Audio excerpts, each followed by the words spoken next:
marundong na pagtulong. Whatever happens dun sa status namin sa national team, as long as may mga batang willing na matuto, tulungan ang sarili nila para may angat ang buhay nila. Andito kami, tutulong kami. Ang barbell ng buhay sa weightlifting. Sinabihan na rin po kami ni Coach Mac na tutulungan niya kami, bibigyan niya po kami ng pambaon namin. Kung ano po yung makakaya niya, ibibigay niya sa amin. Huwag lang daw po niya kami makikitang nangangalakan kasi gusto niya pong mabago yung buhay namin. Ang kwento ni Coach Pep na puno ng inspirasyon ating tunghayan. Ito po si Paring Ray lang. Mula sa pagiging batang mangangalakal hanggang sa maging weightlifting medalist, alamin natin ang kwento ni Erica. Ako naman ang inyong kasangga, JR Langit.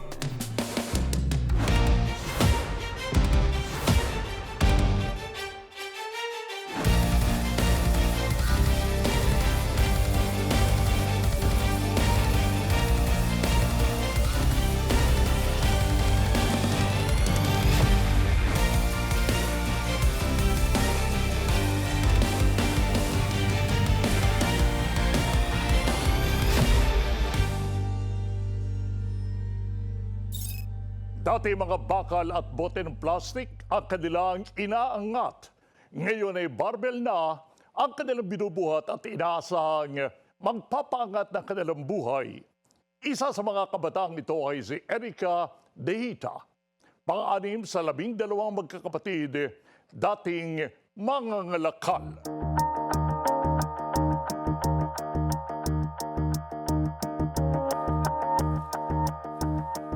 Mula 50 hanggang 1.50, kada araw bilang kita sa pangangalakal ang niambag nila sa kanilang malaking pamilya.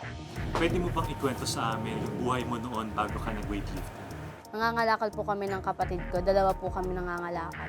Madaling araw po ng 4 to 5 po. Tapos uwi po kami sa bahay ng mga 7 or 6 po. Yung pera po nakukuha namin doon, yun po yung ginagamit namin, pangbaon namin. O kaya po, binibigay po namin sa magulang namin, pandagdag po ng pambili ng bigas, pambili po ng ulam.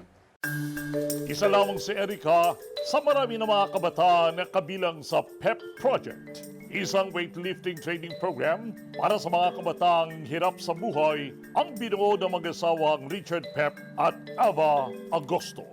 Paano nyo naman napag-isipan na gumawa ng ganitong klase ng advokasya na tumulong sa kabataan?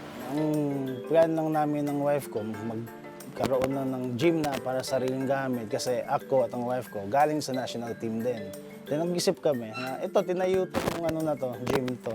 Nakikita namin yung mga bata dumadaan. Yung sabi ko, malakas to mga batang to. Kasi biruin mo, abutin ng madaling araw, nangangalakal, tapos kinabukasan, papasok yung iba. Sinabi ko sa wife ko, ma'am, try natin kayang invite to mga batang to. Kung may mag-survive na lumakas, okay.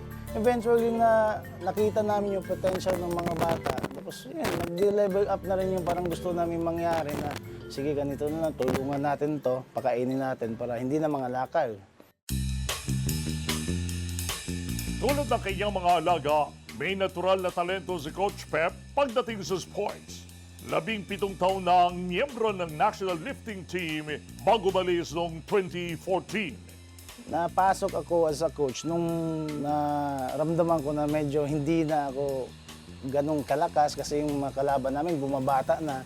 Tapos kami nagko-compete doon, tumatanda na rin. So, 2014, nag-set na ng rule yung association namin na hindi na rin namin maabot yung rule na increase per 3 months na ginagawa. So, nag-decide na ako mag-train ng bata. Nag-apply na rin ako sa regional coach ng national team that time. Turo-turo pa lang naman. Wala pang masyadong seryosong batang tinitrain per competition. Eventually, na-develop din sila hanggang sa nakita din ng mga member ng NSA namin, association, na meron ako mga batang tinitrain na potential. So, kinuha nila ako as a regional coach ng national team. Kung ano ang ginawa sa kanya noong nagsisimula pa lamang siya sa weightlifting, ito ngayon ang naging advokasya ni Coach Pep at ng kanyang asawa. Dati kasi ako nasa track and field. Na-introduce ako dun sa isang coach na Olympian, si Coach Samuel Aligada, na siyang tumulong sa akin sa weightlifting, na sa gym niya, tinuruan kami. Ganito din yung ginagawa niya na lahat ng nagtitraining, pinapakain din niya, libre. Tapos Pagka gusto mo na mag-train, punta ka. Tapos welcome naman dun sa kanila. Tapos na-introduce din kami sa mga national team. Kaya na-encourage din ako mag-training para maging national team. Kasabay ng pagdami ng mga batang kanya tinutulungan ang paglaki rin ng gastos para ma-maintain ang gym. Pero hindi naging maramot ang kapalaran kay Coach Pep. Ginagawa namin, napapansin na rin ng mga CrossFit community, binak-upan nila ako na, sige coach, raise some funds for you para magtuloy-tuloy. Nag-back up sa akin like yung Avantgarde, Infinitas, Centro, CrossFit, yun, Sorecto. Sila lahat, nagtulong-tulong para matuloy itong programa na to. So wala namang silang commitment na basta pag nagbigay, tatanggapin namin kasi ayaw namin manghingi kasi nahihiya kami wife. Pero sa dami na rin ng batang inaano namin, napipilitan din kami tanggapin kasi kailangan namin i-sustain yung mga bata. So, sa pagkain nila, sa pabaon. Kaya naman nais niyang gamitin ang weightlifting para maiangat niya ang buhay ng iba. Ang weightlifting, siya rin nagbigay ng buhay sa akin. Nung nag-weightlifting ako, lahat ng blessing dumating. Naging national team, pag-aral. Sabi ko sa mga bata na hindi tayo masyadong mangangarap ng mataas. Hindi man ako nanalo sa Olympics, pero at least nabigyan niya ako ng ibang way na hindi ako pinabayaan ng weightlifting na naghirap. Hindi man kayo lahat maging Heidelin Diaz, pero at least dahil sa weightlifting, maahon-ahon kayo sa hirap. Ayaw namin itong mapabarkada, ayaw namin mapariwala yung mga bata dito. Lubos ang saya ni Coach Pep at ang kanyang asawa sa resulta ng kanilang paghihirap sa training sa weightlifting ng mga batang nangangalakal. Ayon kay Coach Pep, pawang may napanalunan ng medal, 8 sa kanyang unang batch at isa rito ay nakabilang na sa national team. Yung first batch ko, 8 sila yung competitive. Sila na yung nagko-compete ng mga national medalist na rin itong mga to. Yung isa, nasa national team na, napag-produce tayo ng national team. Nanalo siya sa Thailand last year. Then eventually kinuha ng national team. Noong December, maganda na yung performance niya. Nag-medal lahat sa national, naka 7 golds kami. Yun, yung second batch, yung this year lang nasimulan yan. Pag sa hapon nag-train dito, yung kalista, ito yung second batch. Yung first batch, ito.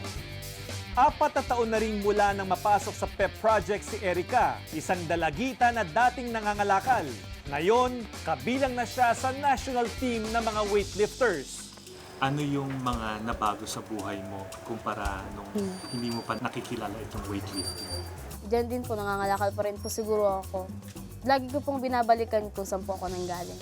Lagi ko po sinasabi, siguro kung wala ako, wala yung mga pangarap ko, wala ako dito sa kinatatayuan ko, hindi ganito yung mga suot kong damit, maayos. Hindi ako nakapunta sa iba-ibang lugar, nakakatulong sa pamilya ko. Ganun po yung nasa isip ko lagi.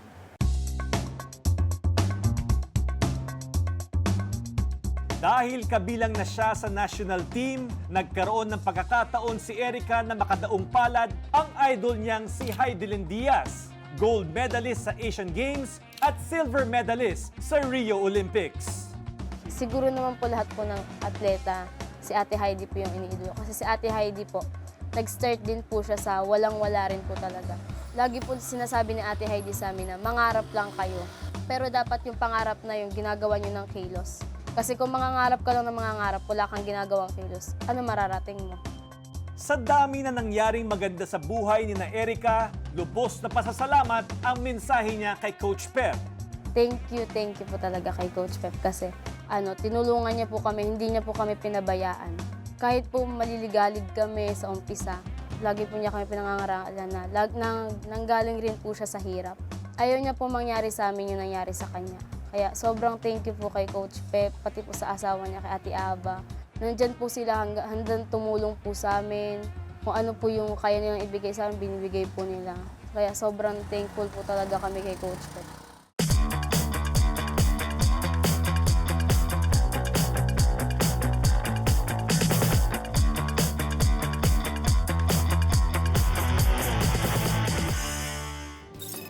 Isang magandang kwento ang pag-angat sa buhay ng ating natunghayan.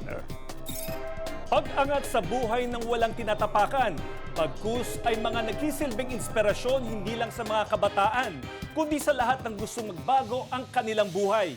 Minsan pa natin napatunayan na ang paggawa ng kabutihan sa kapwa ay nagbubunga ng mas marami pang kabutihan para sa maraming nangangailangan.